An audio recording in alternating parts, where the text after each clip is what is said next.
بسمillahirrahmanirrahim ناظرین، پروگرام سچ بولو میں خوش آمدید اور میں ہوں آپ کا میزبان فیصل مقصود۔ جی ناظرین، 2008 کے عام انتخابات میں تحریک انصاف کے ٹکٹ پر پورے ملک سے کئی نوجوان منتخب ہو کر اسمبلی تک پہنچے۔ وہیں باجوڑ ایجنسی کے پسماندہ علاقے سے ایک محنت کش مزدور چائے والا نوجوان قومی اسمبلی میں منتخب ہو کر پہنچا۔ آپ کو بتاتا چلوں، کروڑ پتی ہونے کے باوجود چائے والے کے نام سے مشہور بھی ہوئے، چائے کی وجہ سے شہرت حاصل کی۔ اور اس وقت ہمارے ساتھ موجود ہیں رہنما ہیں تحریک انصاف رکن قومی اسمبلی جناب گل ظفر صاحب۔ سر، ہم آپ کو اپنے پروگرام میں خوش آمدید کہتے ہیں۔ تھینک یو سر، ناظرین بھی آپ کو دیکھ رہے ہیں اور جاننا چاہتے ہیں آپ کے پس منظر کے بارے میں، کیا کہنا چاہیں گے؟ دنیا بھر سے جو لوگ آپ کو دیکھ رہے ہیں، اپنے پس منظر کے بارے میں بتائیں، کیسے سیاست میں آئے؟ بسم اللہ الرحمن الرحیم۔ دیکھیے جی، قبائلی علاقہ ایک ایسا علاقہ تھا جہاں پہ سیاست کرنے میں بڑے مشکلات تھے، تو مجھے بھی اسی طرح مشکلات کا سامنا کرنا پڑا جو عام قبائلی نوجوانوں کو سیاست میں آنے کے لیے مشکلات کا سامنا کرنا پڑتا تھا، کیونکہ وہاں پہ ایک نظام تھا فرنٹیئر کرائم ریگولیشن، جس میں سیاست کرنا ابتدائی مرحلوں میں تو بہت مشکل تھا۔ پھر مشرف صاحب کے دور میں اس کو تھوڑی سی وہ ایک ایکسٹینشن ہوئی، تو اس سے مجھے مزید موقع ملا کہ میں آگے جا سکوں۔ تو میں ایک بنیادی کارکن تھا تحریک انصاف کا، 96 سے تھا، اور اس میں اور 13 کا الیکشن بھی میں نے لڑا، پھر 18 کا ٹکٹ بھی مجھے دیا گیا۔ 13 کا الیکشن بھی میں نے، یعنی کہ اس وقت اگر میں کہہ دوں، میں پاکستان کے سب سے مشکل ترین حلقے کے اوپر اپن آزمائی کر رہا تھا بحیثیت پی ٹی آئی کے امیدوار، کیونکہ اس وقت میرے مقابلے میں تھا باجوڑ ایجنسی سے بسم اللہ خان، اور اس کا بیٹا اس وقت کے کرنٹ گورنر تھے کے پی کے سے، یعنی شوکت اللہ خان اس کا بیٹا ہو کے گورنر تھا اس ٹائم، اور اس کے والد کے مقابلے میں نے الیکشن لڑا، چونکہ ایک گورنر کے پاس لامحدود انلمیٹڈ اختیارات جو ہوتے ہیں وہ ان کے پاس ہوا کرتے تھے۔ جی بالکل۔ تو مقابلہ تو میں نے بہت اچھا کیا، لیکن ہارنا تو تھا ہی میں نے، کیونکہ آپ کو پتہ تھا کہ گورنر کے پاس کیا اختیارات ہوتے ہیں، یعنی کہ پورا گورنر ہاؤس اس کا الیکشن کمپین تھا، اور وہاں پہ جو پولیٹیکل ایجنٹس وغیرہ تھے وہ بھی ساتھ دے رہے تھے۔ تو مجھے ان الیکشن کے بعد مجھے مزید حوصلہ ملا کہ دیکھیں گورنر کے مقابلے میں نے تنہا الیکشن لڑا، اور پھر 18 میں تو میں بڑے مارجن سے ہو کے یہاں تک پہنچا، اور اس سے جو عام نوجوان تھے اس کو بہت زیادہ حوصلہ ملا کہ دیکھیے کہاں سے کہاں تک پہنچے، یعنی کہ محنت کرتے کرتے۔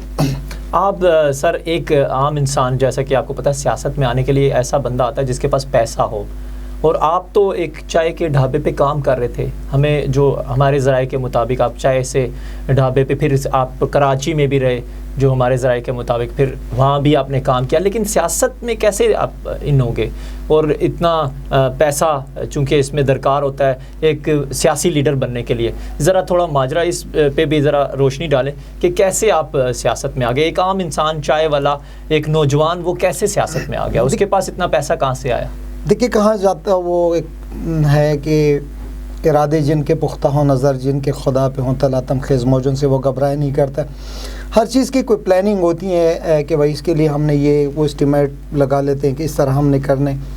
تو میں نے بھی اپنی ایک ٹیم بنائی، اور میں تو ابتدا سے تھا پی ٹی آئی میں، جب بہت کم بندے ہوا کرتے تھے اس میں، تو اس ٹائم سے میں نے ایک ٹیم بنائی، اور میں نے ایک روایت اپنائی، ایک طریقہ کار اپنایا کہ میں جو بات کرتا چاہے غلط ہوتا اس کو سچ صحیح ثابت کرنے کے لیے میں ہاتھ پاؤں مار لیتا، تو غلط بات کو صحیح یا غلط فیصلے کو صحیح ثابت کرنے کے لیے بہت زیادہ محنت کرنی پڑتی۔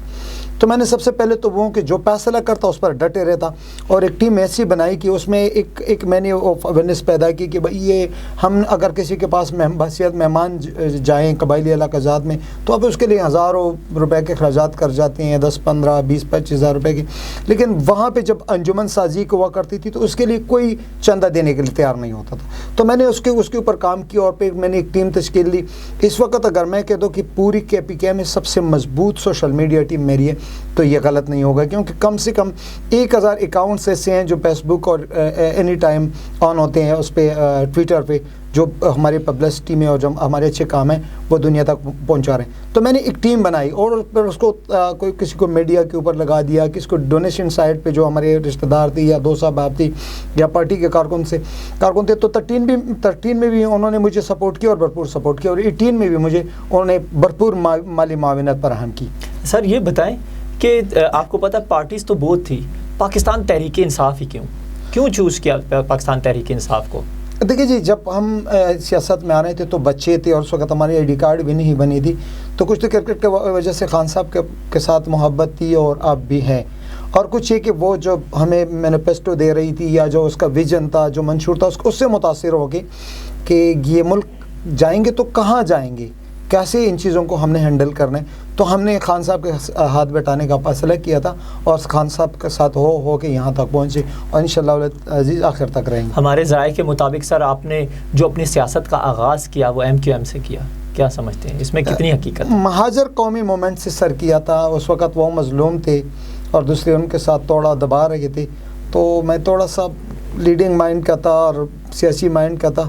تو وہ تھی نٹی کراچی میں ایک جگہ ہوا کرتا تھا، وہاں میں نے تھوڑا سا عرصہ گزارے، لیکن میں مسلسل ان کے ساتھ انگیج رہا. عموماً پسماندہ علاقے میں لوگ نوجوانوں کو، نہ لڑکیوں کو نہ لڑکوں کو پڑھنے دیتے ہیں. آپ نے سر کیسے، کیا تعلیم حاصل کی، کیا سیاسی تعلیم حاصل کی آپ نے، یا آپ کے خاندان سے کوئی ایسی شخصیت تھی جو سیاست میں پہلے سے موجود تھی جس نے آپ کی رہنمائی کی؟ آپ کیسے کیا سیاست کو پڑھا آپ نے؟ دیکھیے ہماری فیملی ہے وہ جو میرا حلقہ ہے N43 اس کی سب سے بڑی فیملی ہے. اس وقت اگر میں اس طرح کے بحثیت ایک گن لو تو گاؤں تنی، جبا، مینے سرگٹ کی، اس طرح کے بڑے سارے گاؤں ہیں جو تقریباً 8-9 بڑے گاؤں ہیں جو ہماری فیملی کی ہیں. تو عملی طور پہ ہم نے الیکشن تو نہیں لڑا تھا، لیکن جو کینڈیڈیٹ ہوا کرتے تھے اس کی کامیابی ہمارا بہت زیادہ ہاتھ ہوا کرتا تھا. تو فرسٹ ٹائم میں نے الیکشن میں حصہ لیا، اور اس سے پہلے ہمارے چاچا نے اور ماموں نے لیا تھا. اس میں یونین کونسل کا بائی ہینڈ الیکشن ہوا کرتا تھا، جو اس طرح آ کے نا یعنی کہ وہ شیورلی ووٹ پول کیا کرتا تھا. اس سے بھی ہم 2 سیٹیں جیتے تھے یونین کونسل کے ساتھ. اور پھر یہ کہ چونکہ میں سیاست کرتا تھا، اور جس طرح کہ آپ کہہ رہے کہ مشکل تھے، بڑے سارے مشکل تو اس لیے تھی کیونکہ ہماری بات مان ہی نہیں رہی تھی، یہ بچے ہیں، یہ چیزیں. اپنے فیملی میں بھی بہت مشکلات تھی، لیکن 13 کے بعد پھر وہ مشکلات آہستہ ختم ہو کے 18 میں پھر سب نے مل کے ہمارے ساتھ مجھے سپورٹ کیا. سر آپ باجوڑ کی ایک ملک فیملی سے، بڑی فیملی سے ہیں، لیکن آپ کو تنقید کا نشانہ بنایا گیا کہ آپ کے احساسوں کے بارے میں بھی بات کی گئی. آپ کے پاس 3 گاڑیاں ہیں، کہ کہا جاتا ہے کہ آپ کی یہ گاڑیاں کہاں سے ہیں، آپ کیا سمجھتے ہیں یہ احساس کہاں سے ہیں؟ آپ تو چائے کے ایک ڈھابے پہ کام کرتے تھے، ہم نے یہ کیسے ممکن ہوا کہ آپ کے پاس ایک دم گاڑی آئی، آپ سیاست میں آگے 3 گاڑیاں آپ کو پروٹوکول دے رہی؟ دیکھیے جی، یہ ایک ٹائم تھا اور اس میں کوئی شک نہیں ہے کہ ہم اللہ کے امتحانات تھے، تھوڑے سے مشکل ٹائم تھا. لیکن اگر آپ اس ٹائم سے تھوڑا پہلے چلے جائے تو فار ایگزامپل اگر آپ 1997 غالباً اس میں چرچل نے جو جنگ لڑی تھی وہاں پہ 1897 میں اس نے جو جنگ لڑی تھی اس میں اگر اس کی کتاب ہے ایک ناقابل تذکیر قومی یون لینن کی، اگر آپ اس کو پڑھ لیں تو اس میں 22 جگہ میرے دادا کے نام کو مینشن کیا کہ وہ کس طریقے سے ہمارے ساتھ لڑ پڑے، کیسے انہوں نے ہمارے خلاف جنگ لڑی، کیسے انہوں نے کامیابیاں سمیٹی. تو یہ بیچ میں سے ایک دور تھا کہ اس میں ہمیں مشکلات کا سامنا کرنا پڑا، اور جس میں جو بھی آیا، چاہے ہم ہوٹل پہ چلے گئے ہیں یا کوئی دیہڑی کی مزدوری کی، تو تھوڑے ٹائم کے لیے. اس کے علاوہ جو میرے پاس جو ایسٹ ہیں جس طرح کہ آپ جس کا آپ ذکر کر رہے ہیں، یہ مجھے وراثت میں ملی ہے، اور یہ میں نے وہ چیز مینشن کی ہے الیکشن کمیشن کے پیپرز میں جو رجسٹرڈ ہے کم سے کم سرکار کے ساتھ. اس کے علاوہ بھی ہمارا مشترک زمین ہے. آپ الیکشن کمیشن میں تو اس لیے لکھی جاتی ہیں کہ کوئی یہاں پہ ٹیکس نہ چورائے یا اس میں خیانت نہ کرے، چونکہ وہاں پہ ٹیکس ایکٹ نافذ نہیں ہے. تو میرے خیال میں یہ ضروری نہیں ہے کہ ہم اس کو کل لکھ دیں. پھر بھی میں نے کوشش کی کہ جہاں جہاں میرے ہاتھ لگے، جو میرے ایسٹ تھے، میں نے بڑے ایمانداری سے لکھ دی، اور اس کو اگر کمپلیٹ آپ لگا لے تو وہ کروڑوں روپے میں، اس میں کوئی شک نہیں. لیکن وہ چیزیں مجھے وراثت میں آتی ہوئی مجھے ملی. گلظفر صاحب، اپوزیشن کی جانب سے آپ کی تعلیم پہ بھی جو ہے تنقید کی گئی. آپ کی اپنی بیسک تعلیم کیا ہے؟ آپ سیاست میں کی تعلیم کیا ہے؟ دیکھیں 96 میں 92 میں بہت زیادہ ہمیں مشکلات کا سامنا کرنا پڑا. جس طرح کہ میں نے بتا دیا کہ یہ امتحانات تھے اللہ کی طرف سے، تو اس میں اللہ نے مدد کی، تو مجھے تعلیم وغیرہ دوری چھوڑنی پڑی اور میں کراچی گیا. پھر میں نے آ کے ابھی میں نے اپلائی کی ہے، لیکن میں دنیا کے ہر فورم پہ رہ چکا ہوں. ایون نیشنل ڈیموکریٹک انسٹیٹیوٹ سے بھی مجھے سرٹیفکیٹ ملے جو جمہوریت کے اوپر کام کرے، بڑے اس طرح کے ادارے ہیں، اس سے میں نے کی. اور خاص کر یہ ہے کہ اس میں کوئی شک نہیں کہ میں پراپرلی اس تعلیم تو حاصل نہ کر سکا، لیکن پھر بھی میں نے بڑے مشکل حالات میں افیکٹ کیے، اور ابھی میں انشاءاللہ کر رہا ہوں. کوئی مسئلہ مجھے نہیں ہے اس طرح کی. اور سوال یہ بھی ہے کہ اگر کوئی اس پہ اٹھا بھی رہے تو مجھے بتا رہے، جب میں نے شروع کی سیاست شروع کی تھی تو اس وقت کون سے کالجز بنائے تھے انہوں نے؟ جی بالکل. کون سی یونیورسٹی باجوڑ میں اپوزیشن کی جانب سے کہا جاتا ہے کہ جو یہ شخصیت ہیں ان کے میٹرک بھی جو ان کے پاس جو میٹرک کی سرٹیفکیٹ ہے اس پہ بھی ڈاؤٹ ہے، کیا سمجھتے ہیں؟ وہ تو چیک کر سکتے ہیں، جا کے چیک کر لیں. اس طرح کے کیسے ہو سکتے؟ ہمارے مقابلے میں تو بہت بڑے بڑے خان تھے، اگر اس طرح کی کوئی چیز ہوتی ہے ابھی تک نکال رہے ہوتے وہ.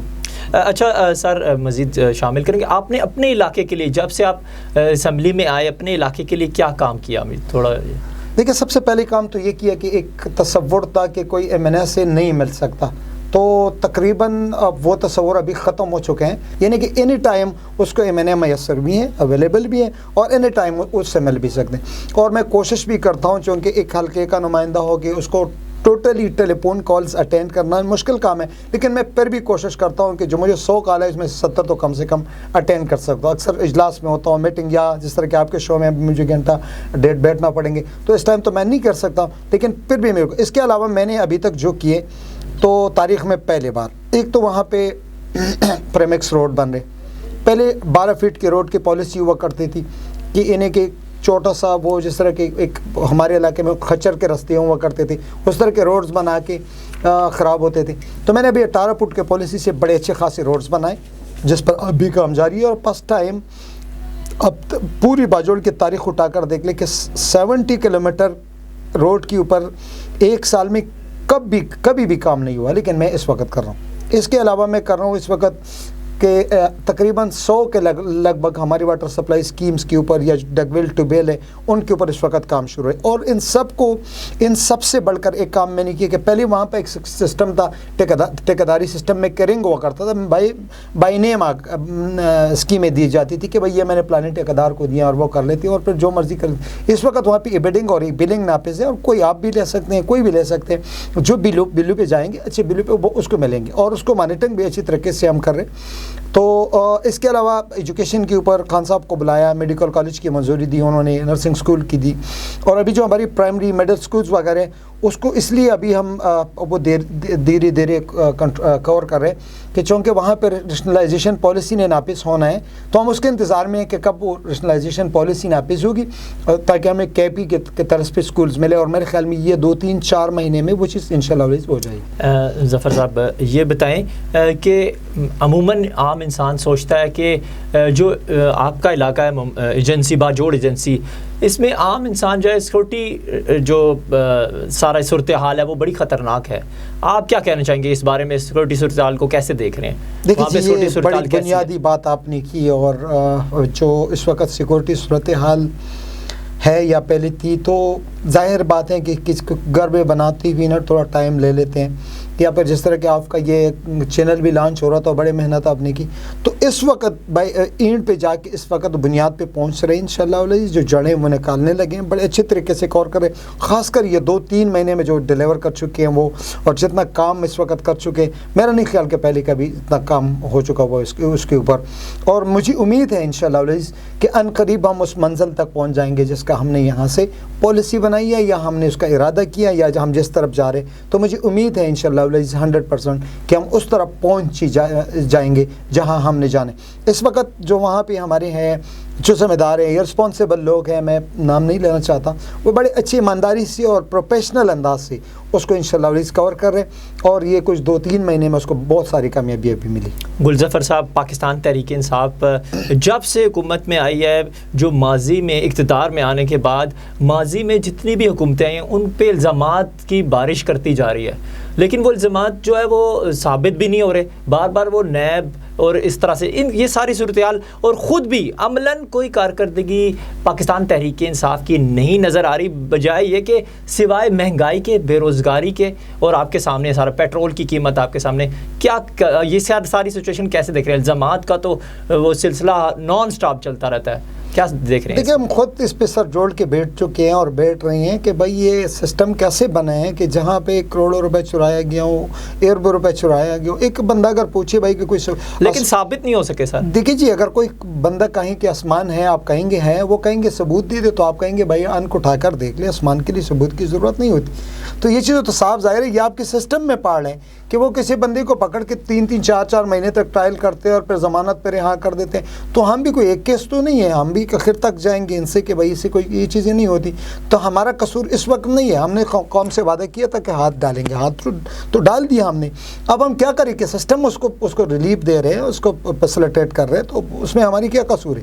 تو ہم کر رہے ہیں انشاءاللہ، اور ہمیں امید بھی ہے کہ ان چیزوں سے یہ نکلے گی ہے کہ کہتے ہیں کہ جہاں پہ وہ جس طرح کے چشمے کا ایک شعر ہے. اور دوسری بات یہ مہنگائی کا جہاں تک آپ کہہ رہے ہیں، میں 100% ایگری ہوں آپ کے پاس. کچھ جو پہلے میں نے بتائی تھی، کچھ غلط اندازے ہم نے لگائے تھے. فیصلے ہمارے اب تک ٹھیک جا رہے ہیں انشاءاللہ، جو آئندہ بھی ٹھیک ہوں گے، لیکن کچھ اندازے ہم نے لگائے تھے کہ جا کے یہ کریں گے، یہ کریں گے، یہ کریں گے. اس میں جو ہم نے اسٹیمیٹڈلی جو چیز رکھی تھی، وہ میرے خیال سے تھوڑا بہت ہم سے اس میں غلطی ہوئی تھی، جس کو ابھی کور کر رہے ہیں اور اس کو درست کر رہے ہیں انشاءاللہ. تو فیصلے جب ٹھیک ہو اور اندازے غلط ہو تو وہ چیز کور ہی ہو جاتی ہے. اگر آپ کے فیصلے غلط نہ ہو اور ہمارے فیصلے انشاءاللہ ٹھیک ہے، تو میرے خیال میں مہنگائی کو 2-3 مہینے کے اندر ہم کنٹرول کر لیں. ظفر گل صاحب، بہت شکریہ ہمیں ٹائم دینے کے لیے. لیکن جاتے جاتے ایک پیغام ہمیشہ ہماری جو سیلیبریٹی آتی ہے وہ عوام کے لیے رہتی ہے. آپ کیا میسیج دینا چاہیں گے دیکھنے والوں کو، عوام کو جو اس وقت آپ کو دیکھ رہی ہیں؟ میری طرف سے یہی پیغام ہے کہ پاکستانی عوام جو بھی کام کرے، اسلام اور پاکستان کو مد نظر رکھ کے کرے، اور اسلام کے سربلندی اور ایک روشن پاکستان کے لیے کرے. انشاءاللہ دنیا و آخرت دونوں میں کامیابی ملے گی. Thank you. جی بہت شکریہ. جی ناظرین، امید کرتا ہوں کہ آج کا سچ آپ کو پسند آئے گا. مزید سچ جاننے کے لیے دیکھتے رہیں پروگرام سچ بولو. MCB برق رفتار کے ساتھ دور رہ کر بھی بہت کچھ کر رہے ہیں اپنے پیارے.